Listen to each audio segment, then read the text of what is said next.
to make an entrance. I tell you what, it's the most grandiose introduction I've ever seen. I was standing in the lobby of the hotel this afternoon, and they came marching through the lobby. And people got here early. They wanted to get a seat for the parade. Pernell Whitaker is from Virginia. That is the Norfolk State University Marching Spartan Legion. You know, Sam, a request came down for about 30 people of the band to come up. But they said, you have to take all of us. There are 129 members, and nobody wants to stay home. Sam, one thing I would like to say, as Dave has mentioned earlier, Freddie Pendleton has a big right hand. He's got to establish his right hand.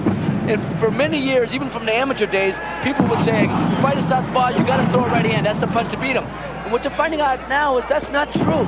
A southpaw is a mirror image of the right-hander. They say you can't jab a southpaw.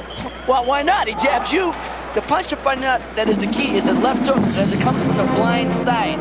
You have to, like I said, he's a mirror image of a right-hander. So you have to establish the jab and the left hook because a left-hander moves to his right away from the right hand. And if a guy gets frustrated, he starts throwing the right hands from too far out. A southpaw will be pretty clever and moves in and will move in, especially the guy like Pernell Whitaker, and catch you with 1, 2, 3 punches and move out.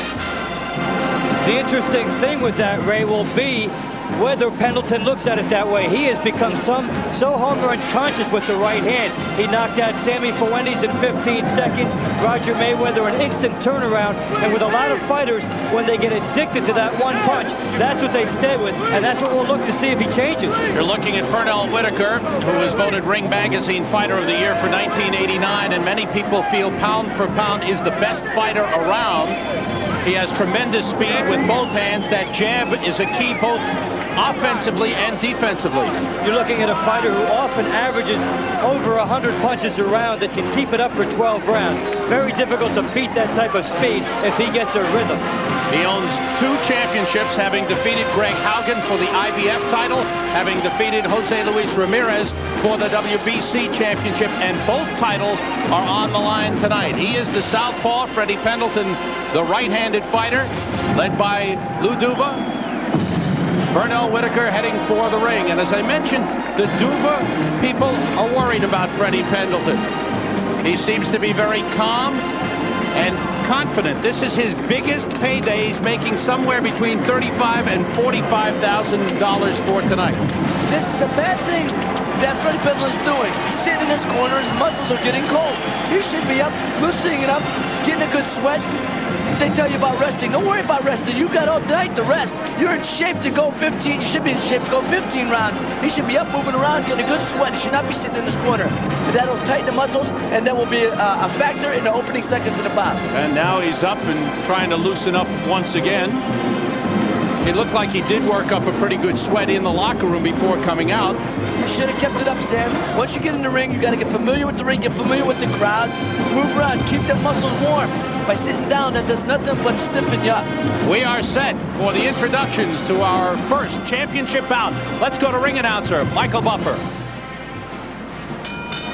Ladies and gentlemen, good evening and welcome to Atlantic City's Convention Hall by way of Donald Trump's Trump Plaza Hotel and Casino on the boardwalk in Atlantic City, New Jersey. Tonight, Main Events presents World Professional Boxing. These bouts are all sanctioned by the New Jersey State Athletic Control Board. Boxing Commissioner Larry Hazard Sr. The Deputy Commissioners are Lawrence Wallace and Yogi Hiltner. Chairman Jerry Gormley. Representing the IBF at ringside for this first bout, the supervisor is Marion Muhammad. The judges are Stuart Winston, Jim Traylor, and Phil Newman. Chief physician at ringside, Dr. Frank B. Doggett. Also in attendance, Dr. Charles Wilson and Dr. Paul Williams. Counting for the knockdown seconds, Joe Cortez, and the timekeeper is Roosevelt Gilbert. And now, ladies and gentlemen, let's get things started. 12 rounds for the IBF and the WBC Lightweight Championship of the World. The referee for this bout is Randy Newman. Introducing first, fighting out of the red corner, he's wearing the gold trunks with blue trim and weighs an even 135 pounds. He's originally from Philadelphia, Pennsylvania, now fighting out of Miami, Florida. As a professional, he's 24. 16-3, 15 KOs, and in his last 10 victories, he's scored 9 KOs. ranked #1 in the world in the lightweight division, ladies and gentlemen, fearless Freddie Pendleton.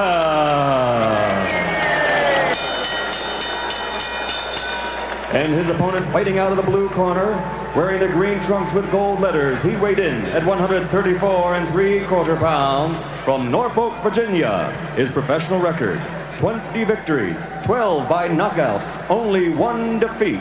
Ladies and gentlemen, presenting the IBF and the WBC lightweight champion of the world, Pernell, Sweet Pea Whitaker.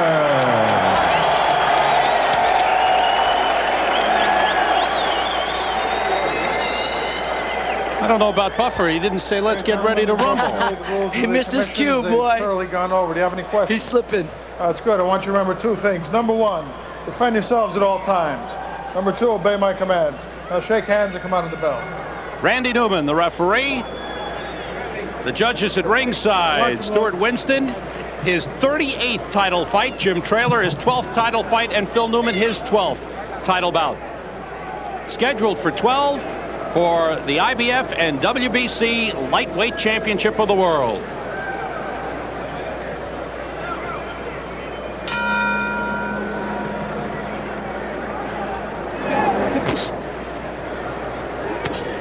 Well, Freddie Pendleton did not come out and throw his patented bomb to start the fight that he has in the last couple. Well, actually, he's coming out and taking the initiative right from the get-go, Dave. And that's what you have to do. And each fighter starting with the jab. As you said, Ray, the mirror image. So Pendleton will try his jab against Pernell Whitaker. Exactly. See, Pernell Whitaker, or any good southpaw for that matter, moves to his right, away from the right hand. And that's generally, you got to come from, like I said, the blind side with the hook, the left hook to the body, then to the head, and then the jab also. But the main thing that Freddie Pendleton has to do, and any right-hander should do against a southpaw, is get your left foot outside their right foot and make them go to the right. Make them go to the unnatural way. Good straight left hand by Whitaker. Those are fast hands, Dave. That was a lamelli left hand there. A little bit of a replay of it. He's got almost like a smirk on his face, Pernell Whitaker, and that's extreme confidence.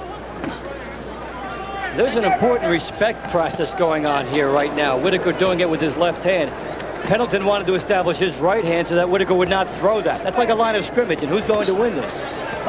Dave, before the fight started in the corner, Georgie Benson told Pernell, he told him, let him lead with that right hand, move the head, and just come right back with a straight left. Immediately, counter with your left. After he throws right, counter with the left. And he's done it, tried it a few times. Tried the left hook that time, but missed. Again, the jab by Whitaker, sharp. There's that straight right hand by Freddie Pendleton. And a good left hook by the champion. He's going to think about throwing some punches if he keeps getting hit with that shot when he tries to load up the right hand.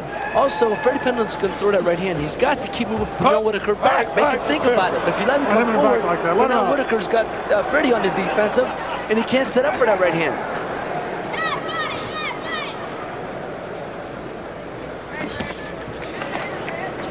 Good straight left has landed a couple of times by Whitaker.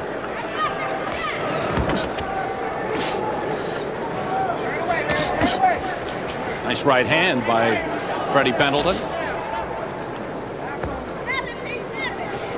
Generally, good left hook landing by Whitaker that stunned Pendleton, and they wrestle a little bit. No knockdown. What you had said earlier, Dave, is that he depends on that right hand a lot. Thus far, he has. He's just throwing the right hand, waiting for the big bomb. And that's going to come back to hurt him. Yes, he's got to set it up with the jab. Make the guy let him know that you got a hook. Final seconds of round 1. And did a good job of establishing their better punches. I thought Pendleton landed his right hand a couple of times. Whitaker landed his left. Round 2 scheduled for 12. I'll tell you what I think a key to victory for Pernell Whitaker, if he should win this fight, is that every round he goes and establishes a center ring. He lets this guy know that I'm taking, this is my ring, and I'm going to back you up. And that's an important key psychologically to the fighter. I don't think either man has established that territorial advantage as yet. No, and for this fight, It seems like Pendleton's strategy with his right hand has been in a countering sense. He's trying to make Whitaker miss first and then go with it. In his successful fights, he has just let that right hand go. He's got so much respect for Whitaker's speed, he's trying to make it go to his own advantage. Most of those punches missing or glancing off of Pendleton. Watch your heads. Step back. See the adrenaline of both fighters punching on some strange angles, things they don't normally do once they settle in. All right, get your arms out of there. Good work to the body by Whitaker. Right.